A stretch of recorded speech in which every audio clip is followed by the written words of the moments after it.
I'm on it. Guard the Prime Minister. It's hard to look at a game that doesn't have series acclaimed Solid Snake as the main protagonist and still consider it a Metal Gear game, especially since the series has been based around Snake in some form or another since the late 80s. Regardless, Metal Gear Rising: Revengeance attempts to take a slice of the namesake by having Raiden as the main character again, and this time around, it's not a surprise that makes us flip tables.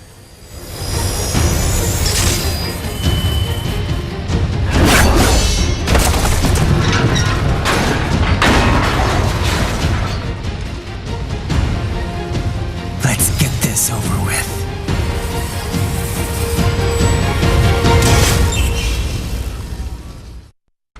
Apart from Snake, fans are used to having complicated bosses, social commentary, and those little quirks that ebb from every title. All three of those are in Rising, and the game calls back to the long-standing franchise in so many appreciative ways. Only two characters return from past titles, one obviously being Raiden, and the other the genius youngster Sonny, but the new character makeup holds on to the usual types of informational characters that are but a codec call away. Simply cut into any source of electrolytes. Say, a hostile cyborg made up of CNT muscle fiber. And your fuel cells will recharge on their own.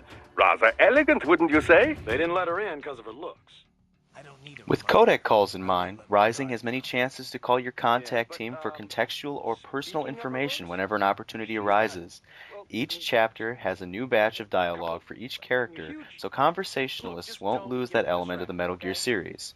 One of the strongest changes to the series is the obvious gameplay style. Stealth is replaced by sheer action, though the game can be played without alerting the guards and hearing the shrill, startling alert tone that pops up with each exclamation point. One callback, which feels more like an appreciative parody, is the use of boxes to hide and sneak around. The box looks generic, and hiding in it looks rather silly, but even hiding in boxes that came from specific areas felt pretty silly and lighthearted in the old games too. How's that gonna help? Oh, it's for medical supplies. That could work, actually. Raiden isn't the only one that can hide in boxes. Even some of the more cunning, or cowardly, soldiers throughout the game mimic the tactic. See if you can find them all.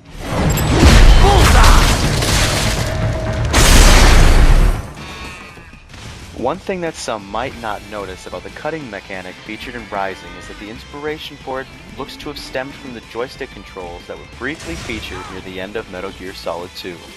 Raiden was first introduced to the high-frequency blade then, and Rising shows us exactly how much his technique has matured. Get off!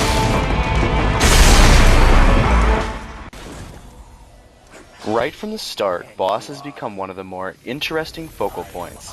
There's a mix of old and new inspirations, ranging from Crying Wolf, Screaming Mantis, and Vamp from Metal Gear Solid 4, to new looks and styles that benefit from the creative freedom from the guys at Platinum Games. There's even a new take on the beloved final fights from Metal Gear Solid 1 and 4 between Snake and Liquid within Rising. Don't fret though, Liquid doesn't make a return appearance through someone else's right arm. The dividing point between Kojima Productions and Platinum Games is really the difference between cutscenes and gameplay. Though the cutscenes are touched with action sequences common for Platinum game titles, they generally take on a talkative, plot-building narrative that MGS fans are used to seeing, and vice versa, while the gameplay caters to an action-oriented following, which makes the combination perfect for anyone that has never played a Metal Gear game before to begin right here.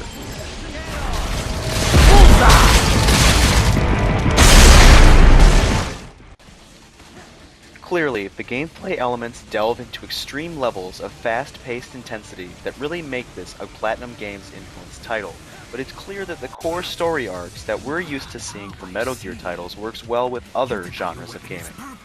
I don't want you to base your thoughts solely on my recommendations, considering the game can easily stand out on its own, but the barrier between an old franchise and a new idea can be hard to traverse. Revengeance puts the ladder on the wall for players to climb, and if fans widely accept a new direction like this, the Metal Gear series could join every genre of gaming. The flight plan is already set. You're good to go. Please switch off all cell phones and portable gaming devices. And remember, this is a no smoking flight. Roger.